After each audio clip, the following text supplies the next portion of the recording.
Hi, my name is Anita Foster. I'm the Library and Media Specialist at Autry Middle School in Kennesaw, Georgia. Hi, I'm Ingrid Hansen. I'm the Library and Media Specialist at Lindley 6th Grade Academy in Mapleton, Georgia. Hey everyone, I'm Lori Quintana and I'm the Library Media Specialist at Griffin Middle School in Smyrna, Georgia. Welcome to Overdue, Conversations from the Library. Today, we're very excited to have two more of our regional winners for Library Media Specialist of the Year for the state of Georgia, and it was just announced the other day. Congratulations, Ashley Sherman. You are the winner. Yes. So you're the librarian with the mostest. The whole thing. Thank you guys. Thank you for having us. I'm gonna let you guys introduce yourselves, tell what school district and school you're from, and then we'll get into our conversation. So Ashley, you wanna go first? Sure. I'm Ashley Sherman. I'm the media specialist at Fry Elementary in Cobb County. So representing my Cobb peeps. Yeah, so just super excited to be here. And Jill is joining us. We're kind of jealous from the beach, so she did not want to put her video up. So, but Jill, would you like to introduce yourself? Sure, and I apologize, but like I said, everyone will be thankful that I'm not doing that. So anyway, but I am media specialist at Martin Technology Academy of Math and Science in Hall County. We are a STEM certified school, and I've been there a long time, 18 years. Oh, wow. Jill. Oh, what grade awesome. levels, Jill? It's a K-5. K-5, okay. So we have both. It's funny because the other day we had two high schools. High schools. We have two elementary, so this is awesome. yeah. So, And we're middle. There we Lori, do you go. want to start with questions, or do you want me to, or Ingrid, or? I'll go ahead. I don't know if you guys have them pulled up or anything, but they're just I do. some questions to help us get to know you guys as school librarians and a little bit more about your library programs.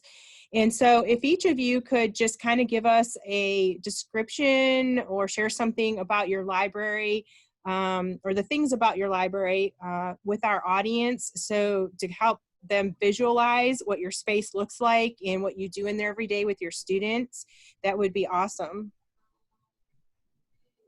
Okay, I'll go ahead and go first. This is Ashley.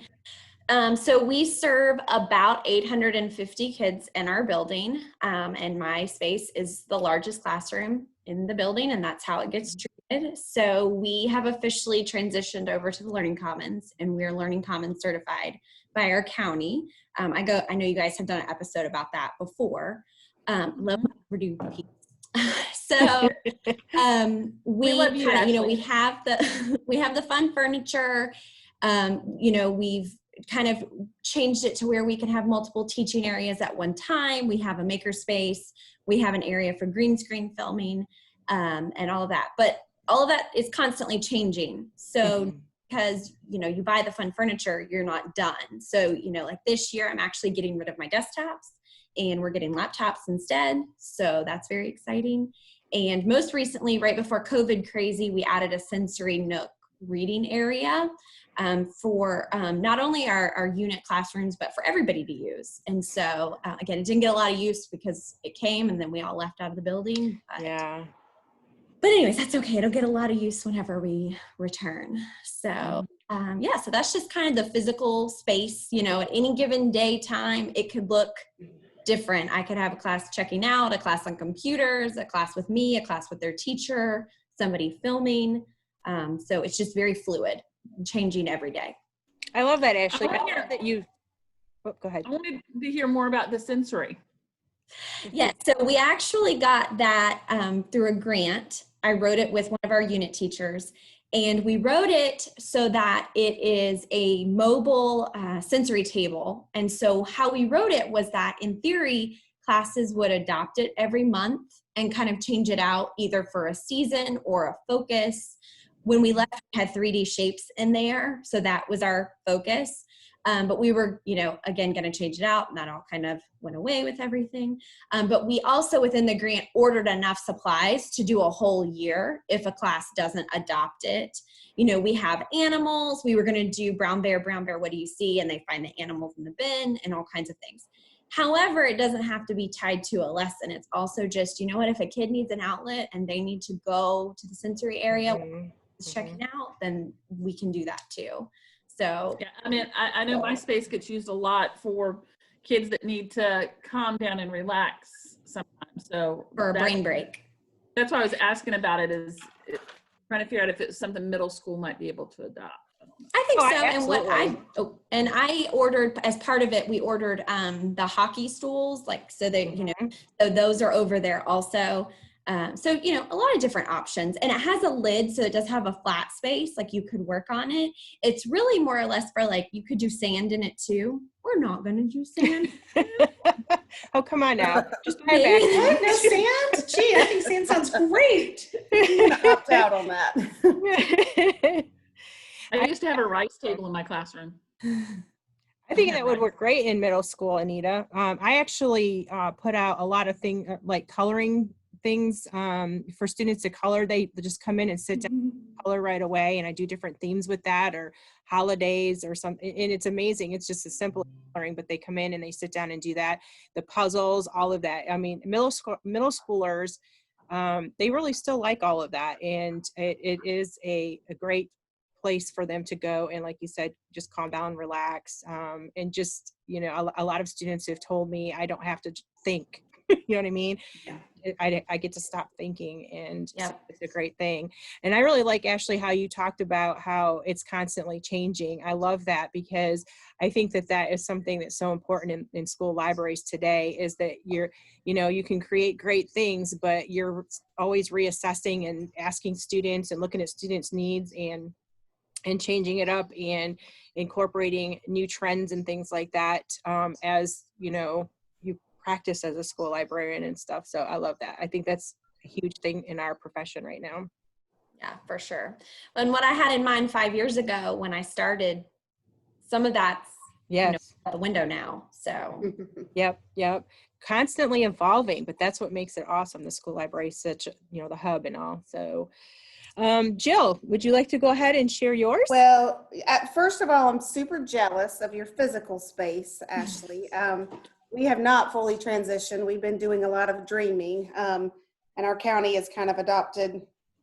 They started with the greatest need, and I guess I would still consider us a newer school. However, our schools started in 2000. So even though we're newer, our model is needs some refreshing. So we've tried to do some creative things in that regards, but I am jealous of a actual redone Learning Commons for sure. But yes, hub of the school for sure. I would say we're an active place, a welcoming place, a place that always looks different, just like Ashley said, every single day. We do have one area that has been kind of fun. We developed a little green screen room. Because we're a STEM school, I've been a part of, I teach a little class regularly on digital storytelling. So we kind of developed a little green screen room with some cubbies where they can do, we always found recording was an issue with sound. So we made some little cubbies that they can record. There's little stop motions and whatnot, but classes coming in, you know, through the years it's changed as far as we used to, of course, have all the desktops in the library where the kids came to do the research. Then we went to the CART model where we pushed the computers out, and we're now a one-to-one school, which is a beautiful thing, but it, of course, amazing. has had kind of figuring how that works. And so now, you know, the kids might bring their computers down with them when they come. And, you know, that obviously opened up a lot more possibilities when we got to that point. But hectic, it's crazy. I mean, isn't that what we do? It's a zoo, and we go where the point of need is, and the point of need is always changing. Daily sometimes. Absolutely. Hourly. Yes. Jill, with this, Jill, we're all so excited about this, Jill. We all just want to talk at the same time. I know. Sorry. Ingrid, you go first. I want to hear more about your recording room in these cubbies. That sounds amazing. And I know I have some issues in my space. I'm new to my school. This will be my second year coming up. And it's just one gigantic room, and there's no dividers. So I'm just very enthralled with the idea of your green screen. Well, as you know, nothing is perfect. I'm I tell the kids all the time, this is not an actual TV studio. We do the best we can, and it's better. It's like when I first started there, it was this will date me, we had, what am I trying to say? PBS, GPTV, those big school satellites, y'all remember? So we had all of our equipment for that in that room, and we had Oh, Joe, we lost you. an announcement crew in this tiny little room. And through the years, it's changed to different spaces. If I start sounding like a robot, will y'all tell me? Can you still hear You sound good. Okay. I was just Do you thinking have of a those separate satellites that room? Ingrid has outside her library. Right? It's huge. You could swim in it. It's ginormous. That's funny. No, I keep getting this internet connection unstable, and I'm known to sometimes turn into a robot, but I'm trusting y'all will tell me if I do. We will. So anyway, the space now, we transformed it. We painted the whole room green. We put basically office cubbies in there, like little cubicles. Oh, There's okay. 3 of them. And so the wall is painted green behind it. So they could do, like I said, it's not perfect, but they could do stop motions with the wall and to have more of a quiet space. We also, it was kind of fun a couple years ago, we did, kids were recording a lot in the classrooms. And so we had, because sound is a 4th grade standard, we kind of collaborated and did a project where the kids tested different materials for what best blocked sound. And so they ended up designing these little sound boxes that we made for teachers to keep in their classrooms too. So we still use those some too, but it's nice to have that space to send kids to. That's awesome. I love the idea that you brought in cubbies. That's so creative. And Yeah, I was thinking like cubbies, like where you put. I was too, like where you put a book. I'm like, wow, I don't Oh get no, it. it's office cubicles. Yeah, that's Interesting. That's No so back creative. door. What a So they're great flush idea. against the wall. I'll try to find a picture. Were those donated or did you buy them? No, that was something nice that the county helped me to do a couple Oh, years cool. Hmm. That's very The cool. county was probably cleaning out their office, just to be honest. ago. So that's cool. Now I have a question because we have middle schoolers. Are you able to see into them? Oh, absolutely. Or okay, because It's a room that has glass windows all around it, and we put the cubbies on the wall such that yes, we can see in there. That's very neat. yeah. I can visualize that so much. My question, Jill, so your library is heavily focused on STEM, you said? Well, our school is a STEM school, so Okay. one thing that I do is teach that digital production class. But Okay. we also, obviously, literacy is obviously my #1 focus, and connecting people to, connecting. That's what I view my job as: connecting people to each other, connecting people to technologies, connecting students to books. I have tried to go deep instead of wide in the things that I do.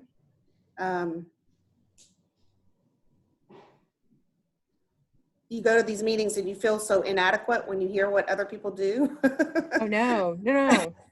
We don't want you to feel like that. Look at all you've accomplished. No. I mean, I have do the know power. that the work we do is important, but it's we all can't do everything, I guess is what I'm saying. It's true. Is that Correct. I've No, tried that's to true.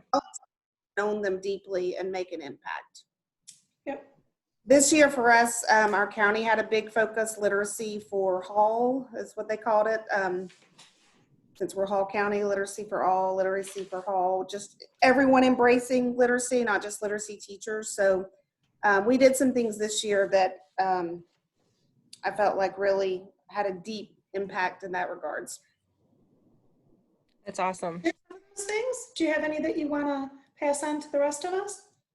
I'll tell you, and then I don't want to take up let Ashley tell her fabulous things too, but probably the thing that I was most proud of and that I felt like had the deepest impact was at the beginning of the year. We get this money for literacy every year that normally, it's not my budget, it's the instructional budget. Normally we buy leveled readers with it. And we were kind of at the point that we didn't need leveled readers, and we have so much access, reading A to Z and those kinds of things that I pitched this idea to my principal and AP, and they both ran with it. But it was so cool. We had a book fair come in and set up a book fair type situation, and we used that whole budget, instructional budget, to let the kids, every single child came in and got to spend $15 that we then Wow. physically put those books in their classrooms for their basic deer time. We picked up deer time again this year, but the ownership that they had over those, it was pretty cool. That's awesome. Yeah, I like that because I often during a book fair will set out a cart, just like one of my book carts from the back room, and I'll set it out and say, choose books for the library, and just put a little sign on it, and the students will then go through the book fair. I love that. Put books on it. But yeah, I mean, 90% of my orders are student requests, so I try to offer that as well. Because I found if I choose it, they're gonna read it. If they choose it, they're gonna read it. Yep, very true. Yeah. So that's awesome, Jill. I like that. Ashley, you got something you want to share about your program? Yeah, I was going to say, I love that. And I wish that we had more like school-wide literacy or district-wide literacy initiatives. We host a literacy day every year, which is great and fabulous. And it does involve whole school, like the whole school gets involved. And we usually have an author come, the public librarians come. It's very volunteer driven, but I wish that it was something like that it was like this heavily invested, event or something that went on all year would be amazing. But I love that. That's great. Yeah. Something at your school you want to share that you're doing, Ashley? Yeah, so this year we started our Read and Cycle program. So I know many schools have like desk cycles or something like that. And we do have, they're just the things that slide under your desk to cycle. And I wrote it for a grant. I didn't receive the grant, but I did a video of the kids because that was part of writing it, was that having kids. And so my students were super disappointed we didn't get it. So like, it's okay, I'm gonna buy them. I'm gonna figure out a way to buy them. It's okay. That's awesome. So I ended up purchasing them off of Amazon, and I just have 4 of them right now. But they're just desk cycles. They go kind of where our flexible furniture is. And so the rule kind of is, if you come in and you're reading on the cycles, they log their mileage on the base, and we just have laminated posters, and they just write them. And when the posters are full, we take a picture, write it down, and we erase it. We start over. Nothing technical, nothing crazy. So my goal this year, because this was our first year, was to have the students tally up how long we read for as a school. Again, we got waylaid with that, but we have all the numbers still. So I'm hoping that we'll be able to do something next year with all of that. But the kids love to come in, like, some teachers have like kids assigned who pedals what day and different things like that. But it gets them moving. And again, it kind of goes back to the sensory area too. Sometimes kids just need to come in and move and get it kind of thing. So that's something that's been successful this year, was the Read and Cycle program. That's awesome. So what advice would you ladies have for other school librarians to help them grow their programs to the level that the two of you have? Do you want to start with Jill? Let's start with Jill. I guess I'll go first.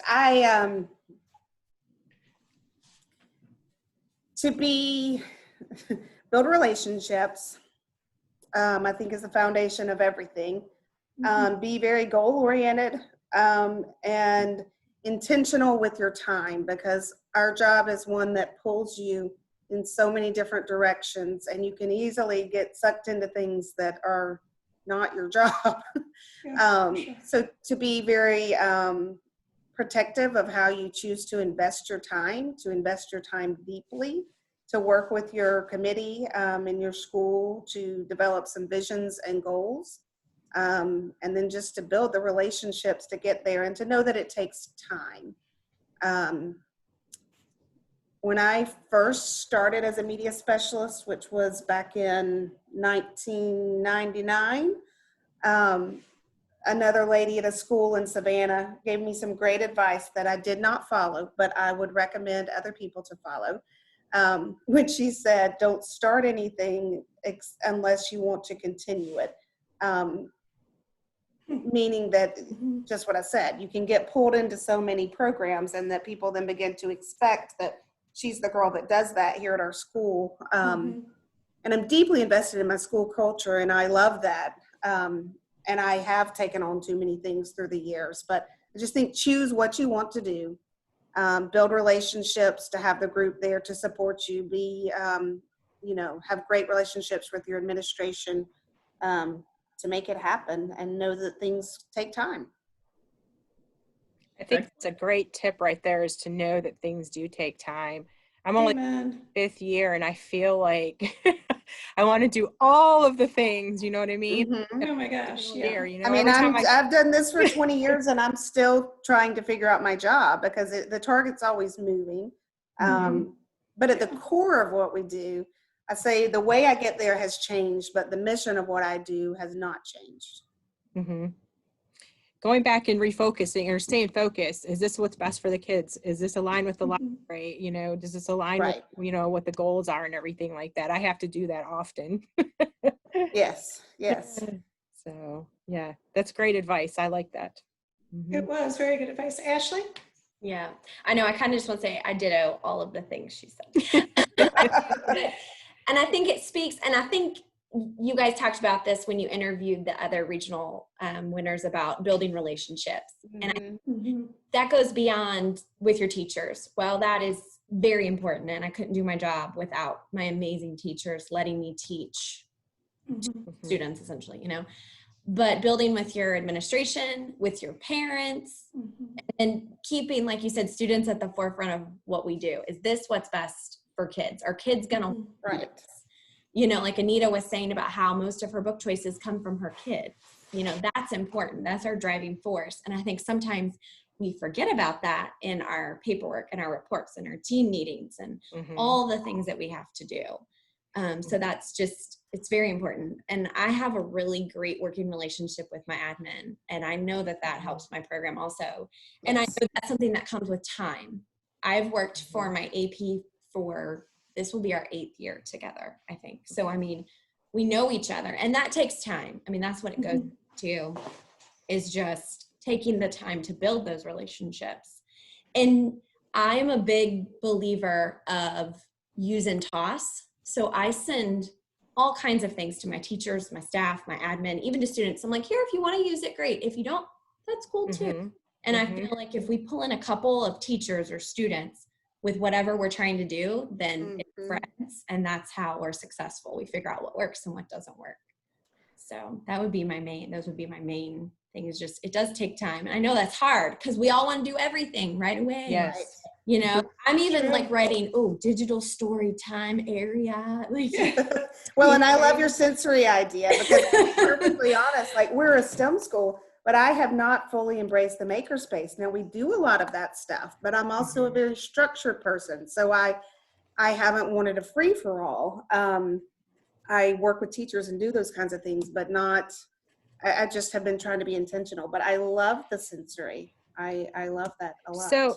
So I'm thinking on that, Jill, that makes me think, okay, we have so many different spaces in our library that we're trying to manage, so Ashley has her sensory, we have our maker spaces, we're trying to teach, we're trying to be in a classroom, so how do you guys manage that in your library programs?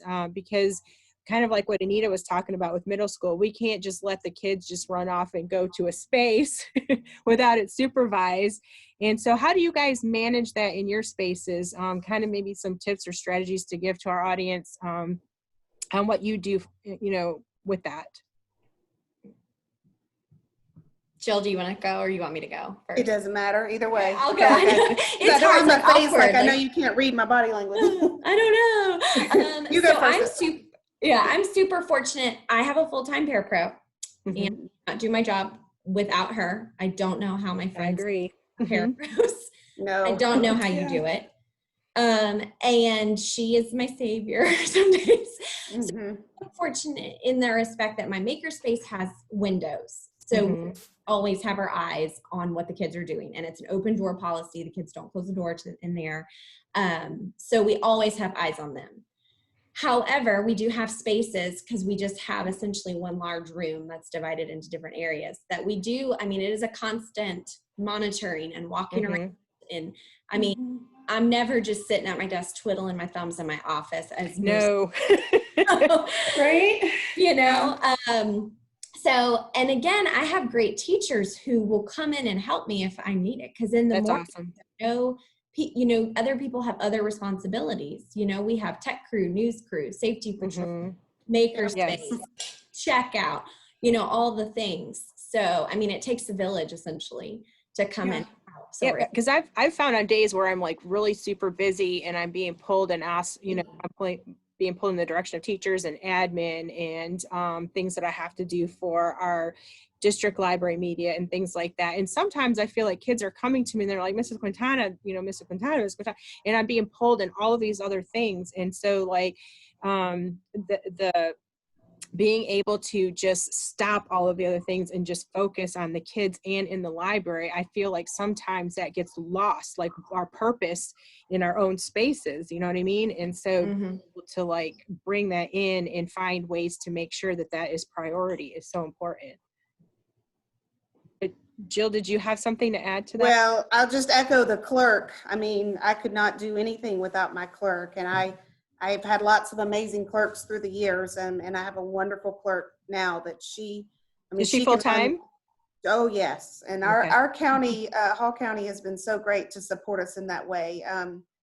We have continued to have full-time clerks, and I don't know how people function. I agree. I couldn't. It's hard. I couldn't without a full time. Yeah, I mean, No. it's a challenge. here comes It's a challenge. Yes, Advocate. We need our parapros back full time. We need our parapros back full we time. do. Cobb County school district that listens, that gets to make decisions. I don't care that we're getting a 14% budget cut. We need our parapros back full time, period. Because we're going to be super busy. We need to support our teachers and our students. And that is a resource that we are desperately needing. We need our parapros back full time. Because if I have my parapro back full time, I can collaborate with more teachers and I can do more of the things that I get paid to do and not stand there and check out books. Well, you also don't have to shut your space down. I have to physically close the space when I teach. So I feel a little passion. Ask it again if he could come in. So hi, Spencer. it'll be on YouTube later. I don't care. Well, and I just want to throw out there before we lose the thought too, is that even if we do digital learning, I incorporated my para into that. So she still helped with all of the organization, participation, and being there with the students when we were in our Zoom lessons and things like that. Absolutely. She was still supporting me so much through the digital learning process too. So they don't need to, I hope they don't go away if, you know, we don't go back to school in the fall and everything like that, because I feel like school librarians have really, really worked hard and done such a fabulous job getting our kids, you know, from the physical library space onto, you know, into the digital learning by collaborating with teachers, but also by, you know, look at Ashley, she did her daily story time and her videos with Dingo and stuff. And same with Anita. Anita did her did you do first chapter or was it first? Yeah, it was first or second chapter, depending on the length of the chapter. And so, and a lot of, you know, we just did so many different things digitally and things like that, but my para really helped with me organizing that. So very important, Jill, very, very important. Ashley. Well, it's critical. The other thing I'll say that has helped life so much, and I was reluctant to do it, was finally going to student self-checkout. I've had student self-check-in for years. But I was still a little hesitant to do the checkout, and I lose track of time, but I feel like maybe 2 or 3 years ago we went to student self-checkout, and that just frees both of us so much, frees us up so much to be able to help everybody better. And just having those relationships with teachers so that we have expectations and we know like purpose, we know task structure, what the kids are coming down for, so that we can, you know, not lose that 10 minutes of who are you, why are you here, and what are you doing? So Jill, I have to say, we went to student self-checkout as well.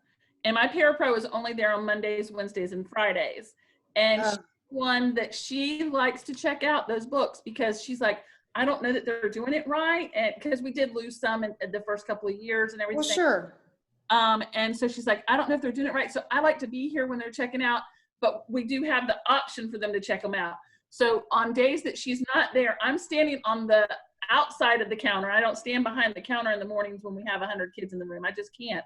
So I'll stand on the other side. Sometimes we'll have a student helper back there, but I'm there in case anybody needs an override code or anything, because Right. they have a book that's overdue or something Right. like that.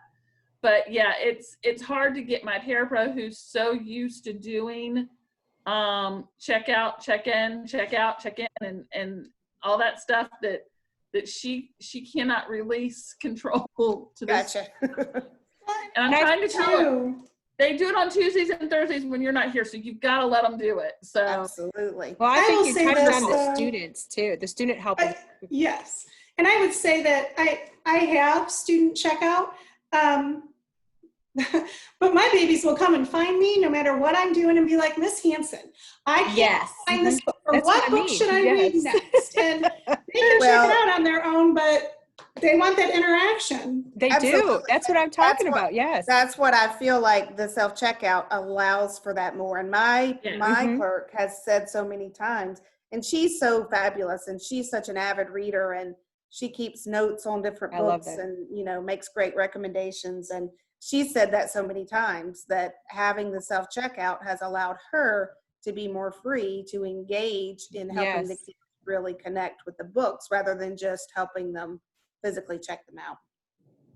yeah, in our mornings, because we normally have about 100 students in the CLC during homeroom time before homeroom starts. So from 8:50 to 9:10, we'll have about 100 students sign in, and so I typically am circulating and helping students. We have another parapro who is the ISS parapro, but she was my heavy duty media mom when she was a volunteer at the school. And Jeff actually called me before he hired her and said, I'm taking away your top media mom. And I said, well, on days she's not busy, can she work in the CLC? And he's like, absolutely. So that's been, for the last few years, her morning duty station has been in the CLC because we've been so busy. And Mhm. so I typically am circulating. She's typically circulating, looking for any maybe issues that might be coming up that she can squelcher really quick. And then my parapro is closer to the circulation desk. A lot of times I get pulled to answer technology questions from the Oh, students. yes. Miss Yeah. Foster, I'm having trouble finding the printer, or Miss Foster, Oh, yes. this document, and what do I need to do because I can't find it now, and stuff like that. So that's really good that we actually have 3 in there in the mornings, on Mondays, Wednesdays, and Fridays, and on Tuesdays and Thursdays, it's just the other parapro and I, and not my parapro that I have. So yeah, it stinks only having her 3 days a week. You know what I've seen on social media recently as well? School librarians talking about having the plastic shields now put around the circulation desks and everything. So Jim, Yeah. Ashley, I don't know if you've heard anything in Cobb. I know I haven't heard anything in Cobb, but like that's like something that they're considering now, and also that might be something. It just, honestly, I just don't even, there's no way. My kids would literally walk around that to talk to I'm you. like, they're They're like, standing oh, I'll right just come around. Yes, here. yes, Like- Ashley. Okay, so this is the point where I need to tell you what I walked into my first day. I walked into Autry. They called it the cave. Yes. And our circulation desk had that glass that has the wire mesh in it. And there was a hole, no lie, that was this big for the librarian to talk to the people through and slide their. We had that down my first year, because I even had county people come in and tell me, oh, it can't be pulled down because it's load bearing. And then one day I didn't know who I was talking to, and it was their supervisor. And I said, can you tell me if this is load bearing or not? And he popped up there and went, no, why? I said, they told me they couldn't pull it down because it's load bearing. And he was like, who? And I said, I don't know, the guy that came out here to check it for the county. And he's like, I'm their supervisor. When do you want it down? Well, even I got to tell you though, Anita was also the brains when I transitioned from my last school into my new school, and the circulation desk was not in a prime location. And Anita was the brain power behind moving the desk, and I sent it to the county and asked permission, and they said no. And Anita was like, well, no, just have your husband move it. I'm like, okay. So yes, Anita gets things done one way or the other. Well, the thing is with circulation desks, my desk cannot be moved. It is bricked to the location that it's in. I can't move mine. So I like to go into other media specialists, media center locations and say, okay, what can we do in here that can be done? That's so funny. Well, it worked very well in my space. I appreciate you. So shield guards, sneeze guards, no, I'll wear a mask. I'm not No. to the students like that. So Jill and Ashley, being a GLMA Region Library Media Specialist of the Year, now Ashley, the actual GLMA Library Media Specialist of the Year, you guys are going to be seen as leaders in our field. So how do you plan to use your leadership in these new recognitions that you've received to help others school librarians? Jill, you want to go first? Okay. Well, I lost you there for a minute, but the question was, how do I plan to use this recognition to help others, basically? Be a leader in our field and, you know, promote, you know, or support other school library media specialists. How do you plan to use your title as Library Media Specialist of the Year to serve as a leader in our field? So how to use our powers for good. Stop it. I There was you go, just thinking Ashley. that in my head. I'm I like, was trying to to be use your politically correct superpowers. here. How do you plan to use your powers? Powers for good. Okay. Well, first of all, I work in an amazing county with so many amazing media specialists that I said that earlier about you go to meetings and feel inadequate because you hear what other people do that is so amazing. But that's the whole deal, is we all have our areas of special, you know, our special areas of expertise and things that we bring to the table. So being an advocate, I'll be honest, is probably not my strength. I don't do enough of that probably. I would say I'm very much have been a leader in my county as far as leading different initiatives and in my school, but in a broader sense, probably not, which I think I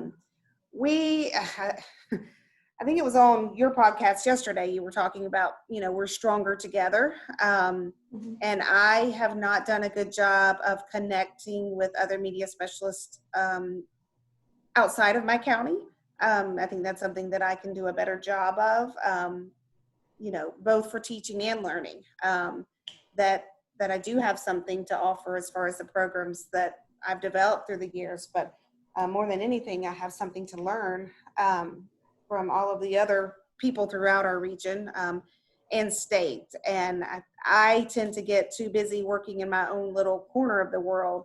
I have deep collaborations in my school and in my county, but I just see potential to grow those to better my own self and to contribute and share. So I was very honored to have this recognition and to have kind of a platform to be able to more strongly connect with folks like you. Awesome. That is amazing. Alrighty. Well, Dingo made it all the way through until he started barking. Right? He's so cute. I love Dingo. Now I had to put my headphones in because my husband decided to mow the grass all the time. Oh man, I love men. Dingo. Dingo has been awesome through the entire COVID thing. Like, I know, he's been making appearances. He's famous. So I just love when he looks up at you like really listening to you. Like he's taking it all in. I know. He's Isn't it Thursdays with Dingo? Yep. And today's Thursday. Today's Thursday. Yeah, there you go. Oh. You're boring me, Mom. I know. Stop. Make it stop. Well, you know, it's so funny. My husband, he's so funny. He's telling everybody that'll listen that, you know, my wife. He should. That's awesome. He should be proud of you. Yes. But he asked me, he's like, okay, so what now? What's next? I don't know. World domination? Like, I don't know. But I do collaborate with other media specialists, and I try to work with those outside of our county. I love Amanda Jones. She was on another school librarian podcast. She and I started chatting during GLMA, during the Summer Institute. So my thing is though, I'm not a member of ALA. I have it pulled up on my computer. I'm like, oh my gosh, why have I not joined at the national level? Everybody's tweeting all these things out that I could be reading if I was a member and all. And so, I told my husband, I was like, I think we need to start thinking, he's a media specialist. But past Georgia, because we get caught in our bubble, and even in the Southeast, of how things go. And it's crazy because I love connecting with educators at a global level. Me too. I love to travel, and I traveled with teachers last summer. And to hear that their programs, like those in California, they don't have a full-time media specialist. So we may not even have school librarians. I just read somebody said that they just were let go after 10 years in their school in California. Yeah, That's and it's just crazy. unbelievable to me. Unbelievable. I worked briefly in California, 2000 to 2002. And I mean, yes, then I had trouble finding a job. I worked at a very small private Catholic high school, but yeah, there were so many public schools that did not have libraries. No, It's like, and they just, I know. I And just when I can't told imagine them, that. I cannot wrap my head around that, because we are so integral to what goes on in the school with finding resources for teachers and teaching lessons with teachers and collaborating with teachers and helping find the books that they love. I cannot imagine having no one in that position to do that. I mean, so we need to advocate for our jobs at a global, international, I mean, this isn't something that, just is, important to us in Georgia. It's Right. everywhere. And in fact, when I was talking to teachers in Finland, they were like, a media specialist, like, what's that? Like, what is that? And I was like, school librarian. I mean, it's crazy to think about, so I think Finland didn't have them? they did not have them at the schools that I visited, the teacher schools. However, I got my idea to visit the public library for field trips from them, because they would take their students to the public library, like the classroom teachers would. Wow. But then the public Interesting. librarian doesn't collaborate with teachers the way that we do. No, and again, it's totally a different world, I mean, but yeah, so he was like, so what do you do? And I explained to them, what they do. But you know what? The Ron Clark Academy here in Atlanta. Yes, I heard that. So it's crazy that there are innovative, top performing places that we think about, that we're thinking, imagine if they had somebody in our role, what that would Right. so. Wow. So that's great advice, Ashley. Just being involved in being a leader as a school librarian, being involved in your professional organizations and collaborating, like you said, with other library media specialists. We often, Ingrid and Anita and I, we get in this conversation where we're not bragging when we get on here and talk about the things we do in our libraries. We're on here because we want to collaborate with other media specialists. We want to have those conversations because of the important things that we just said about people being made aware of the impact that we make and the things that we do in our roles, because we serve so many different people in the school and do so many different things in our roles. And so that whole advocacy piece is so important. I agree. So I have a question for you. What advice would you give any other Georgia librarian who is like, I don't want to go through this process, or I don't know more. I want to know more about this process of becoming a library media specialist. From our conversations the other day, other different districts do it differently, because they were describing something where you can nominate yourself, and that's not how it is in Cobb. I don't know how it is in the Hall County Jail, but what advice would you give another library media specialist who is about to go through this process? We do take nominations in Hall County. We do too. It's just you cannot self-nominate in Cobb. Gotcha. Gotcha. You can in Hall. Advice, Ashley, what's your advice? Do you have I think I'm advice? sleeping. Sorry, I had to take a picture of that. Stay My with her. advice, and this goes for really anything, but especially if you are about to write an application or go through an application process or a nomination process, is document, document, document. Mm-hmm. Yeah. Anything you That's good do, advice. anything you create, you're not bragging. You are advocating for every Mhm. little thing that you do.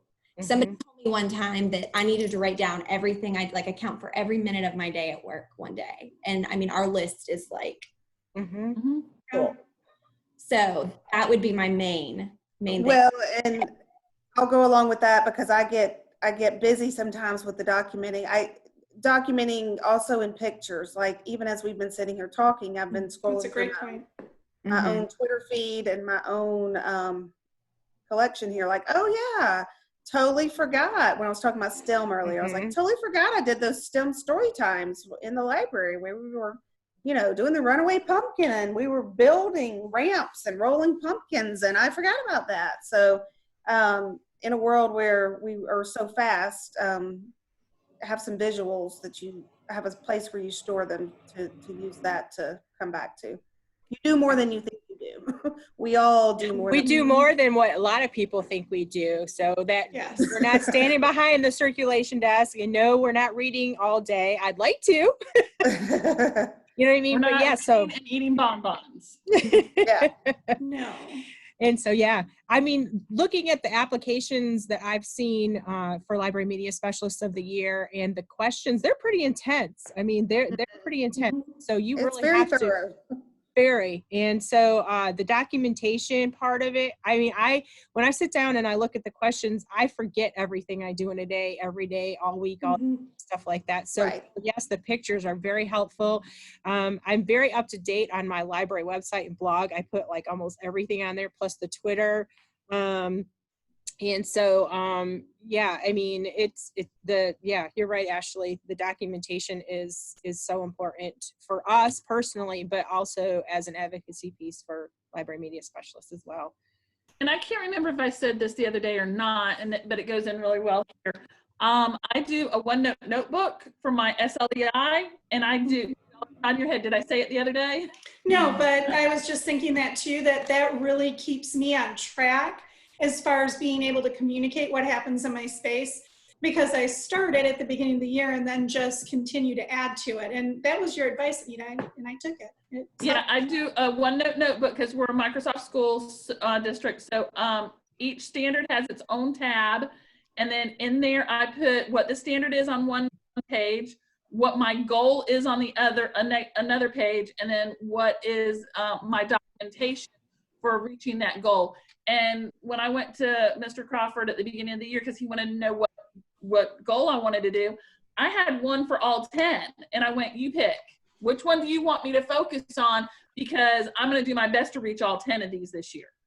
And see, I think that's a great curation on a personal level, but what people need to see that. They need to visualize that out on a website or Twitter or Facebook or whatever your platform is, Instagram. I made a YouTube video of mine. It's like a 3 or 4 minute video. And it's on our Overdue. I'm not calling you out or anything. It's on our, well, I already did it. I did it months ago when we first talked about it. So, it's already on our Overdue YouTube channel. So if anybody wants to go and No, I'm saying all of the things that you put in your OneNote need to be visualized for the world to see. Oh yeah.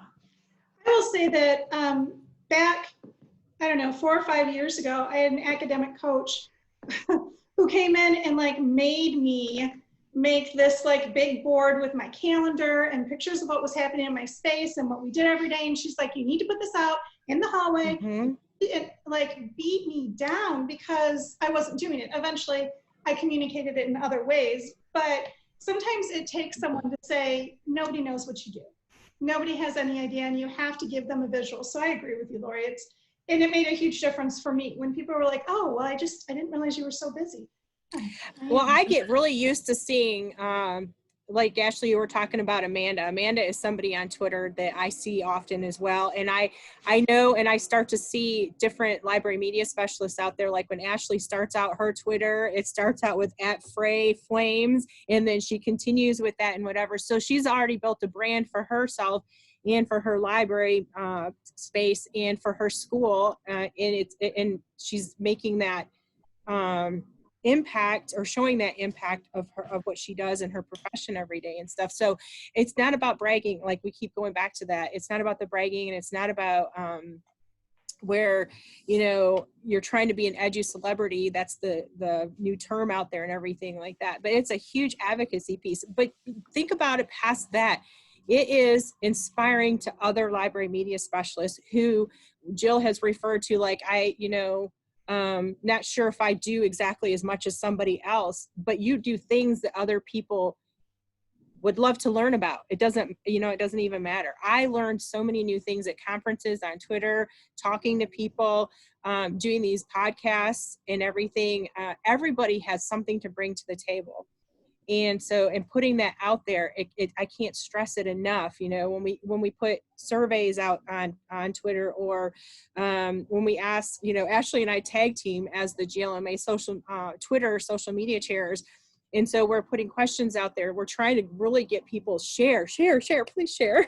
And it's hard. It's very hard. People don't want to share your things. Yes, I know. They don't.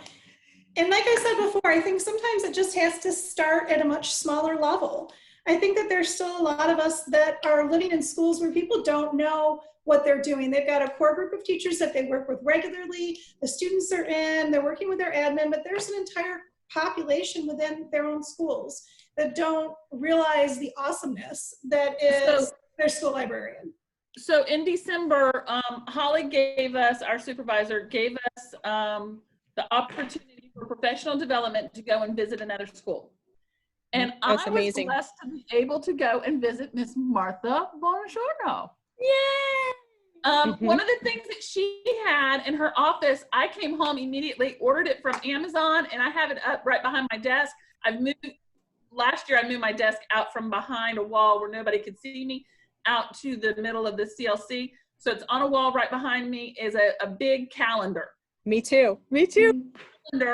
And I Dry erase. Oh, when I got a dry erase board in my office, that changed my life. Yes. That put in on there what I'm who I'm collaborating with each week. I put on there what lessons I'm teaching.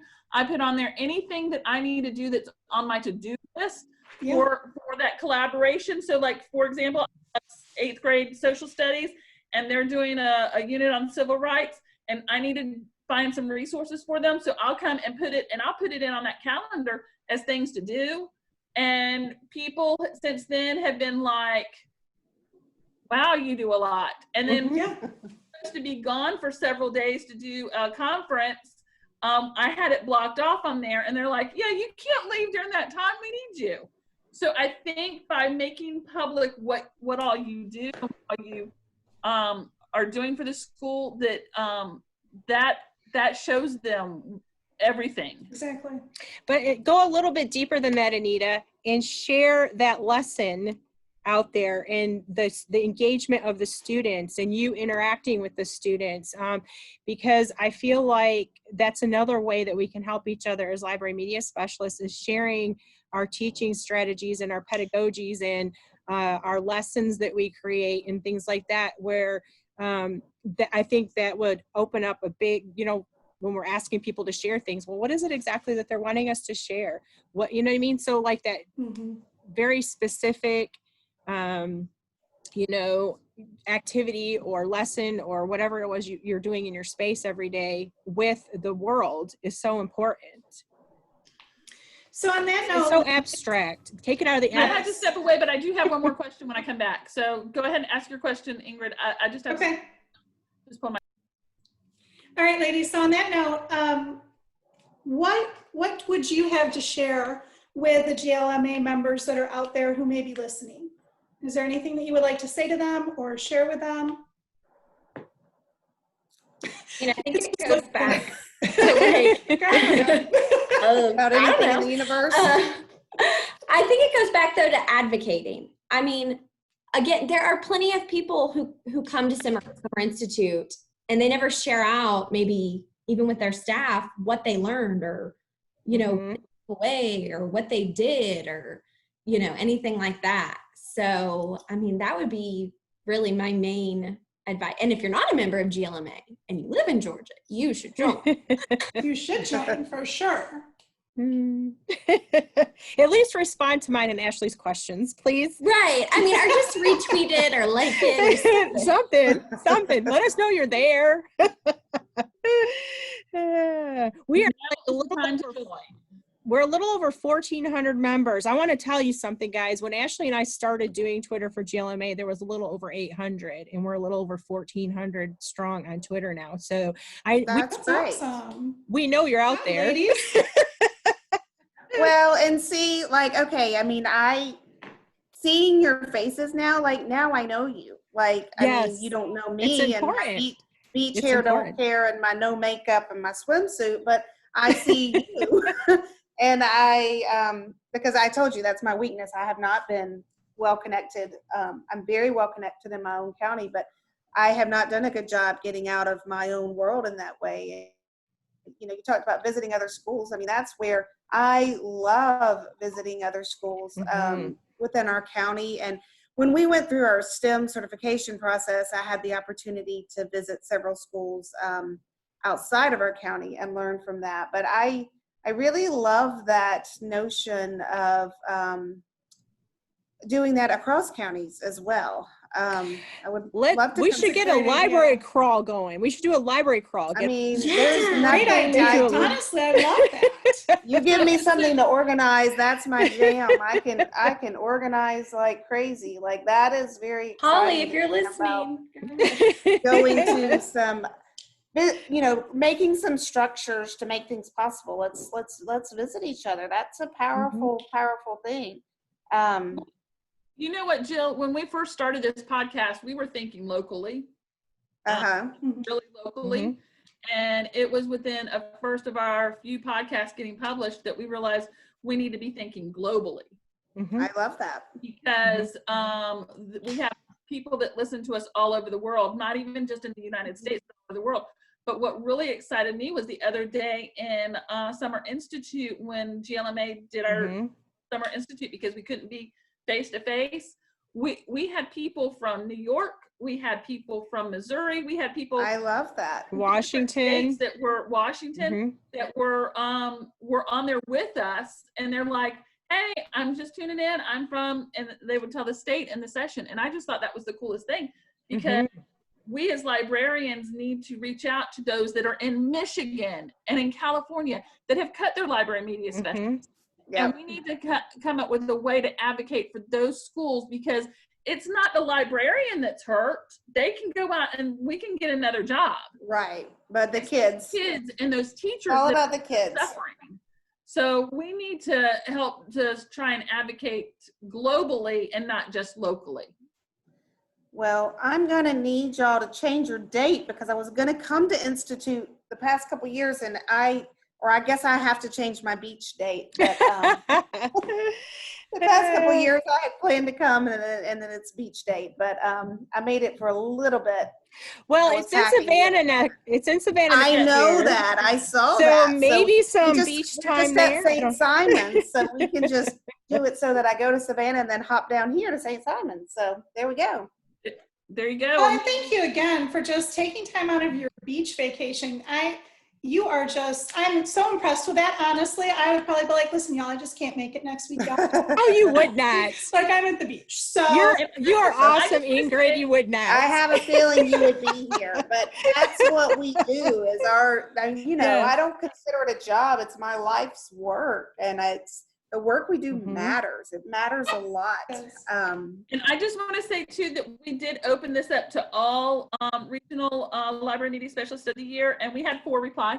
Well, we had 5, and then 1 didn't reply to our second request for a date. So I do have 1 more question for you. I didn't want to for leaving anybody out. We did not. And honestly, if those library media specialists contact us, we will be happy to schedule you to come in for an interview. I Well, have for sure, if you change your mind, gosh, just Yes. reach out to any of us. It's We so will, important. It's so people- important. I Mhm. saved this question for the, because I'm sure Ashley heard it on the last one too. I need your elevator speech. So what, somebody from the district walks in and Oh, man. what do you tell them? I listened to 90% of your interview, but I cut out for the pool at the end, and I missed that question. So, So Ashley, here's what's your your time to elevator speech while I jot mine down? Well, it would be to remind them that we actually have a service certificate. So we are teachers, but it's a service certificate. So we are actually here as true, and Dingo's going crazy now too. You're welcome. He agrees. Yeah, exactly. He's like, yeah, Mom, yeah. You tell him. You tell him. We are here to serve stakeholders. So we serve, again, a variety of stakeholders. We don't just serve teachers, students, and admin. Like if you were a coach or if you were just a classroom teacher. I don't say just like they're not important, but we have a bigger purpose. And I think that's important for them to remember. And I would explain that to them. But also I had some district people just stick their heads into my space. Mm-hmm. We're in the process of redoing our logo and things. And, I said, welcome to the biggest classroom in the building. Is there anything that you would like to see? Just reminding them that that's what my space is utilized for. So. Mm-hmm. Excellent. All right, Jill, what you got? Well, I love that. I mean, with a little time, I could have a great elevator speech, but off the cuff, I'll just say that, well, I love how Ashley said it's the biggest classroom in the building, because absolutely, it's the biggest classroom in the building, and not just the biggest classroom, but here we are that we can, it's almost like there are not walls to our library anymore. We can have an impact to students and communities in our schools.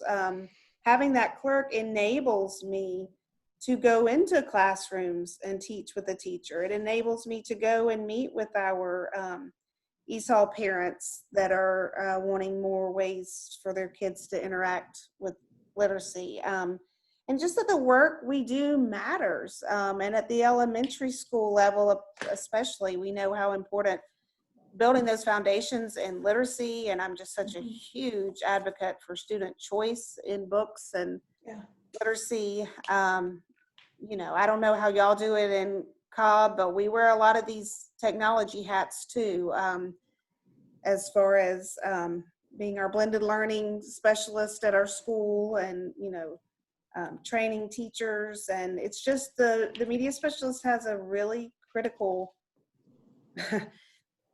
I would argue that the effectiveness of your media specialist and the relationship between your admin, it really has a big impact on your school culture and on your school's success. We have ways to plug in that, Ashley said it earlier, that other people don't. We're very connected in our buildings, or have the potential to be very connected and influence, make a big difference. We have a place to make a big difference, a platform and a space to do so. I do a lot of graphics and stuff for GLMA and my library and my school, and it's like graphics are my favorite. And so I was and I was working on something the other day, and it just came across me. I want to do something along the lines of got milk, but got a library media specialist. Because I really don't think people stop and think what they're missing out on if they don't, or if they're considering not having one. So, you know what I mean? Milk goes with a lot of things, right? This is my second son. He just came by to wish my first son a happy birthday. Here's my third son. How am I the third? You're the youngest, so. Spencer's been talking to him out in the garage since I walked away a few minutes ago. I mean, in the yard since I walked away. They came to bring him his birthday present. So, yeah. Happy birthday. Thank you for him. He's 18. All right, I interrupted conversation. They kind of walked in. Let me go back to full screen. All right, ladies, we're clocking in at like 10 after 4, so I feel like we might need to wrap this up, as much as I enjoy just sitting and chatting with you all. So any last thoughts, I guess? Well, I just wanted to say congratulations to both of you. I am super excited for you guys. You know, this is like the first year. I've been a GLMA member for, you know, since I started as a library media para 5 years ago, but this past year has been the first year where I've really been an active member and been more closely involved in a lot of things. And so I've learned how important the advocacy pieces and highlighting school library media specialists in Georgia. And so I'm very excited for you guys. I'm so happy that you joined us today, and a big congratulations to both of you. And anytime you want to reach out to do any kind of advocacy or leadership message or anything like that, please contact us, and we would love you back on Overdue to use us as a platform for that.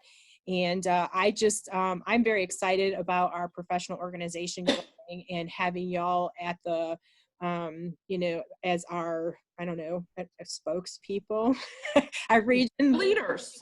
leaders. Absolutely, yeah. You know what I mean? And so I just hope you take that and, you know, make the most of it for you and for our professional organization, because it's very impactful. Thank you. Anything that you want to add? Anything at all? I was just going to say thanks for having us on, and I will make a pledge to be more involved on a broader level, and I want to connect more with you ladies. I'll be emailing you after this. That's awesome. great. Yes, thank you guys so much. I appreciate it. You guys know I love y'all so much. And you have run many miles in my ear, so don't. Hashtag superfan. Well, congratulations to both of you Yes. guys. All the programs that we've heard about in the last 2 days interviewing, all of you have just been so inspirational and so encouraging. And I can honestly say I've been able to walk away with something from everyone that has come on and spoken with us in the last 2 days. It's something that I want to implement in my space. So thank you for sharing with us and being willing to come in and share it with others. And again, congratulations. We're so happy for you. And Georgia congratulations. is so lucky to have you. Yes. Very proud. Thank you for joining us, ladies. Yes. You. Bye now. Bye. Thank Bye.